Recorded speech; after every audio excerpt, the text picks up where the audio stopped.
Cette semaine, je conduis la Kia Niro 100% électrique 2022.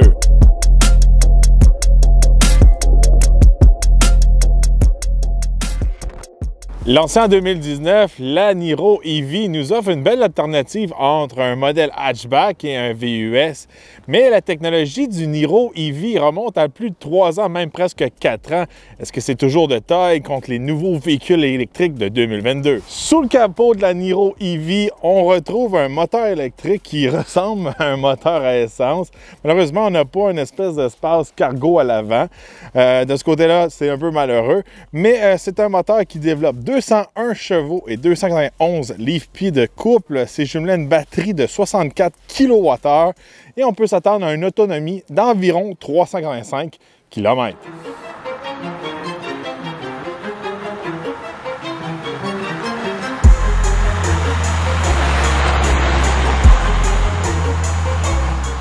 On va tester l'accélération avec la Kia Niro. Let's go! Ouf, on a la misère à décoller.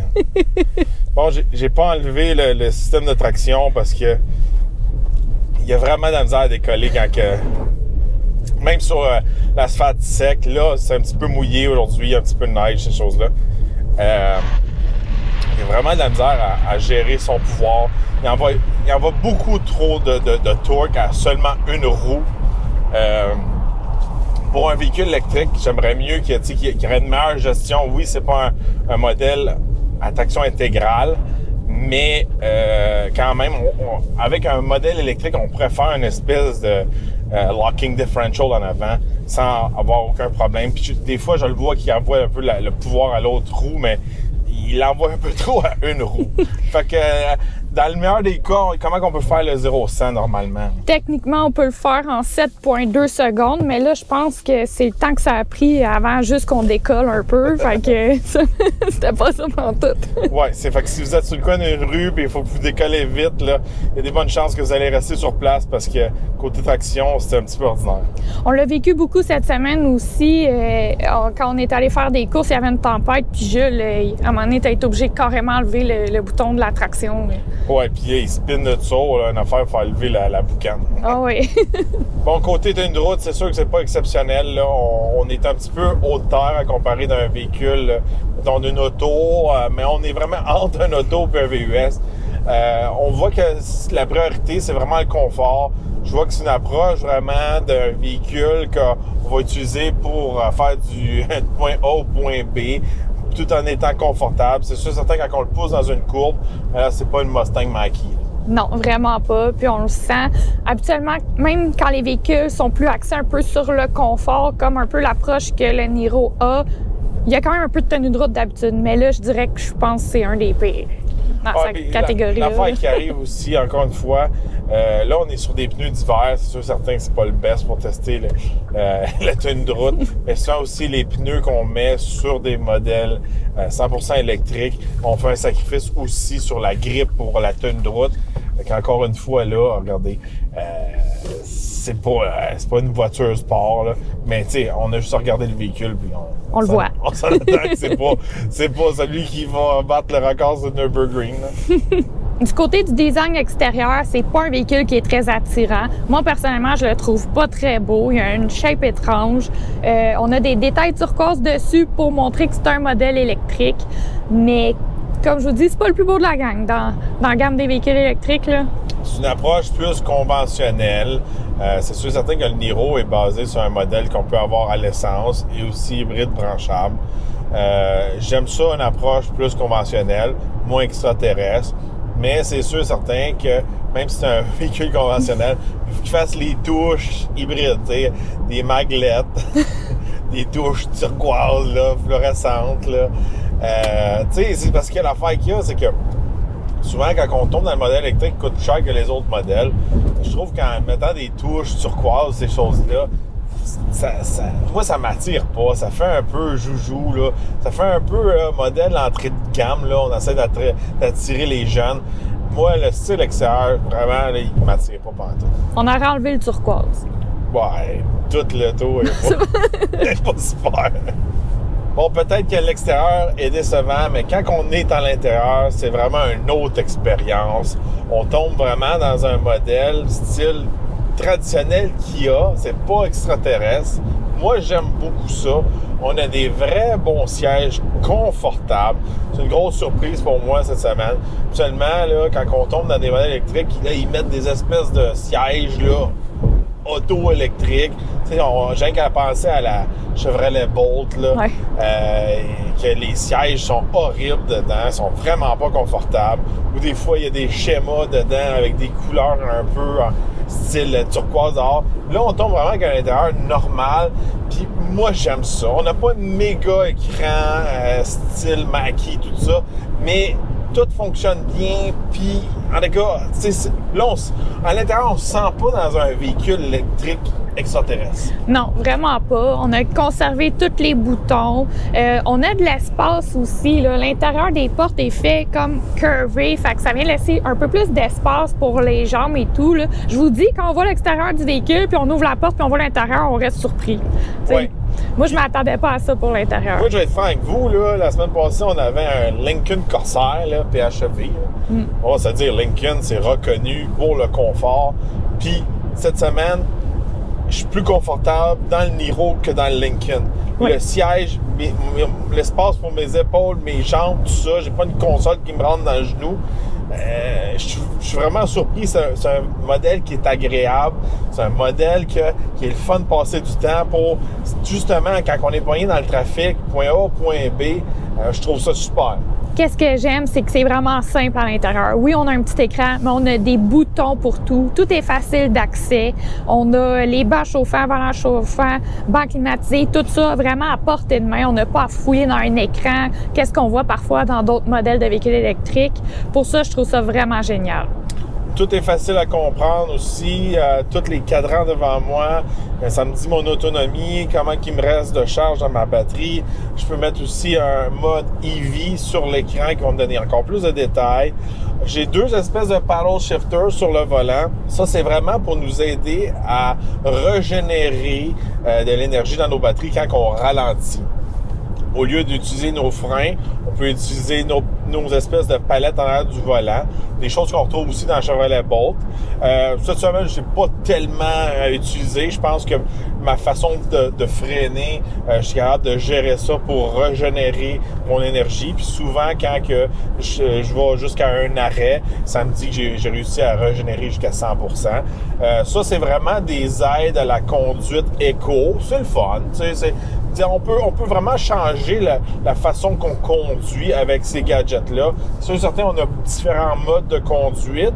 Il y en a un en mode éco. Là, c'est vraiment un style de conduite à une pédale. Fait que quand on lâche la pédale, ça freine pour nous.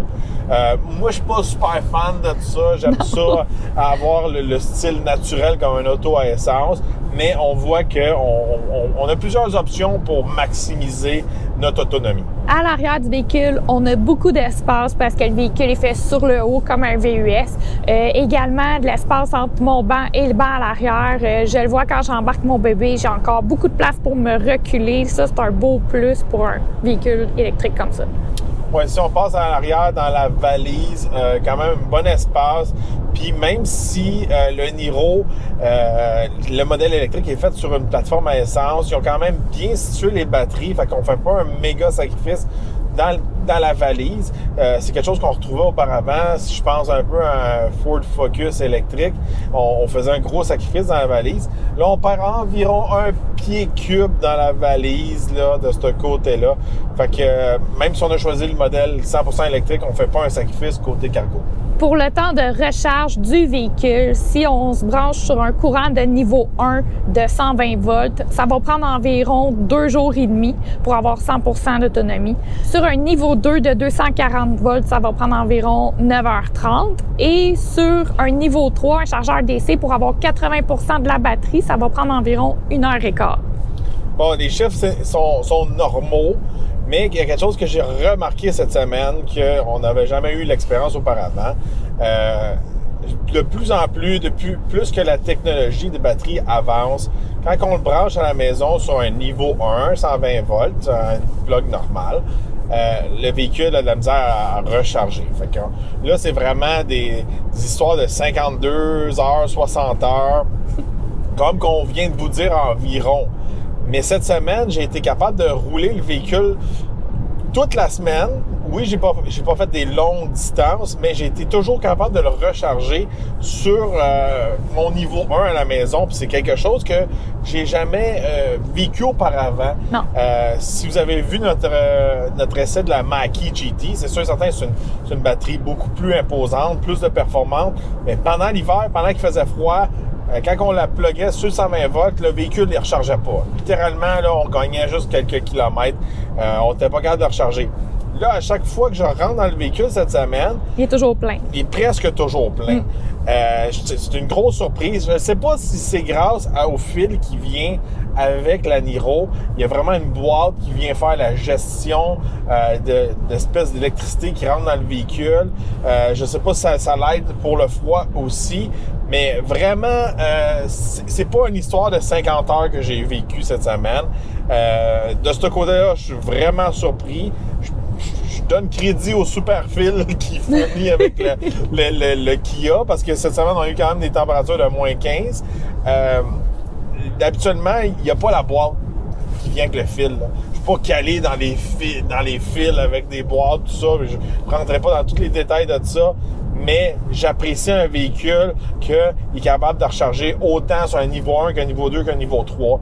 Parce que là, dernièrement, plus que la technologie avance, plus que le niveau 1, il sert à rien. Même là, la dernière technologie de batterie, sur un niveau 2, si on est sur un vieux chargeur, il ne va pas atteindre ces temps de recharge que le manufacturier nous indique. Maintenant, si on se penche du côté des prix, on peut entrer dans un Kia Niro de base dans les 46 905 $.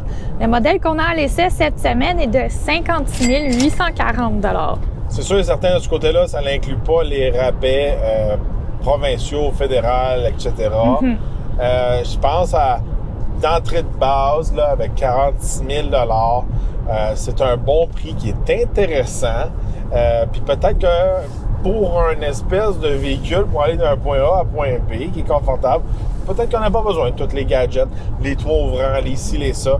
Fait que 46 000 $, là, ça a de l'allure. Là, quand le modèle qu'on a cette semaine, 56, presque 57 000 $, là, on tombe dans des modèles Mustang Mach-E, Tesla, modèle Y. Là, c'est sûr et certain, la compétition, le look, l'intérieur, l'expérience de conduite en général est beaucoup plus intéressante. Là-dessus, je suis d'accord avec toi. D'entrée de base, ça fait du sens, mais le modèle qu'on a laissé pour le prix, les autres modèles sont plus intéressants. Bon, côté autonomie, ça nous dit 385 km. Ça, on l'a pas vu cette semaine parce qu'il a quand même fait froid. C'est sûr et certain qu'il faut s'attendre à une baisse de 30 à 40 % quand il fait froid, dans pas mal tous les véhicules électriques. Mais cette semaine, j'ai tout le temps eu un solide 250, 270, même s'il faisait froid. Côté autonomie, j'ai pas vu des baisses drastiques, même si je pesais plus fort sur la pédale ou peu importe. C'est pas mal un des seuls véhicules qu'à chaque fois que je rentrais dedans et que je voyais l'espèce d'autonomie qu'il nous donne, j'étais pas anxieux de pas me rendre, de pas avoir assez d'énergie. Puis aussi, quand je rentrais dedans le matin, il y avait eu une bonne recharge. Oui. Je trouve qu'il a été vraiment bien cette semaine.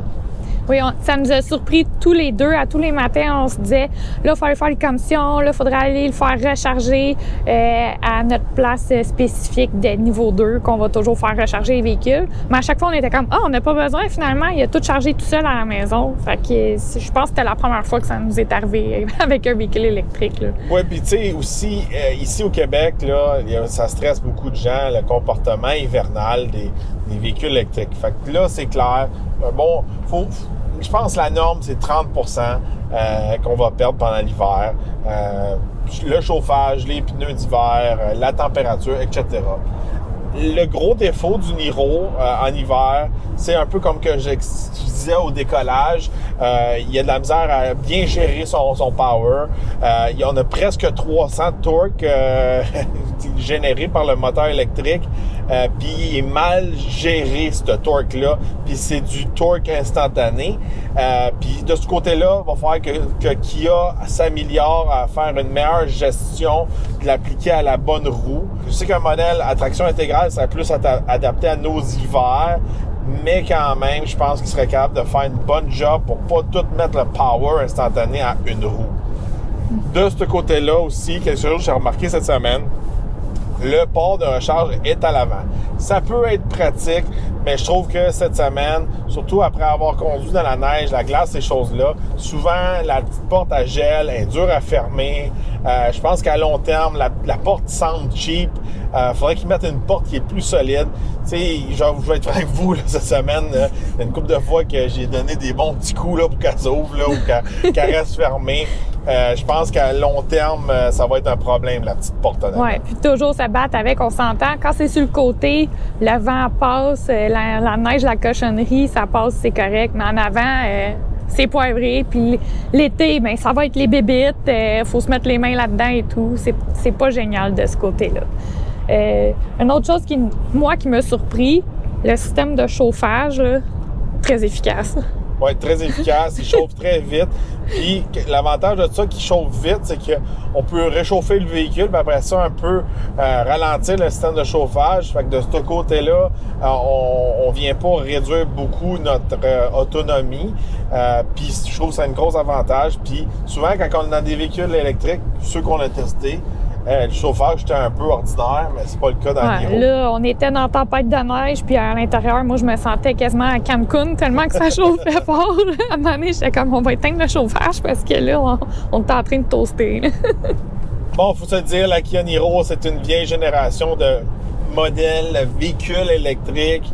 Même si pour vous, ça a l'air d'une voiture flambant neuve, dans la technologie électrique, quand ça fait 3-4 ans, c'est rendu un vieux modèle. On est dû pour avoir le nouveau modèle de Niro, que je pense qu'il est déjà sorti en Corée. Je suis pas sûr, mais j'en ai vu un nouveau, mais il est pas encore arrivé ici. Côté électrique, je ne sais pas si on va avoir des méga améliorations. C'est sûr et certain, du côté de chez Kia, on peut s'attendre au nouveau Kia EV6 qui semble très intéressant.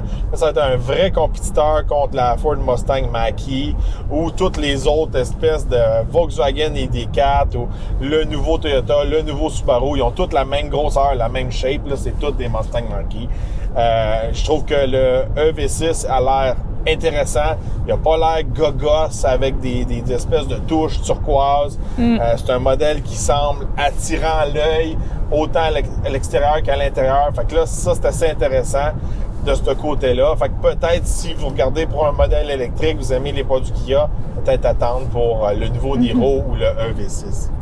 Moi, de mon côté, écoutez, j'ai aimé mon expérience avec le véhicule cette semaine. Il y a des petites touches, des petits détails qui m'ont fatiguée.